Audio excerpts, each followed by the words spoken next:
મીઠાવી ચારણ આજે અમારે 2017થી આ તલાવની સમસ્યા છે, તલાવનો નિકાલ થાય અને કલેક્ટર પણ આયા, કલેક્ટરને રજૂઆત કરી, ટીડીઆને રજૂઆત કરી, પણ ધારાસભ્યને રજૂઆત કરી અને સંસદને પણ રજૂઆત કરી, પણ આજ સુધી અમારી કોઈ પણ રજૂઆત સાંભળવા માગતા નથી.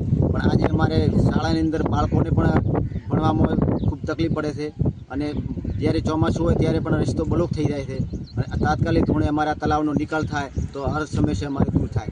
આજે આ તલાવને લીધે અમારે 200 થી 250 એકર જમીન હાલે પણ ખારી થઈ રહી છે. આવનારા દિવસોમાં 200 થી 250 એકર જમીન ખારી થશે એની 100% ગેરંટી પણ છે. અને બીજું કે આ તાત્કાલિક ધોરણે અમારા તલાવનો નિકાલ થાય એવી અમારી સરકાર શ્રી આગળ માંગ કરી. કેટલા વર્ષ થયા છે? 2017થી આજ સુધી અમારી કણી રાત સાંભળી નથી. જ્યારે ચૂંટણી આવે ત્યારે બધા પણ સંસદો કે ધારાસભ્યો કે સરપંચો કે ડેલિગેટો બધા કહે છે કે અમારા તમારા પાણીનો નિકાલ થઈ જાય છે, પણ આજ સુધી કણી નિકાલ કર્યો નથી. એવી સરકાર શ્રી આગળ મેં માંગણી કરી કે તાત્કાલિક અમારો નિકાલ થાય.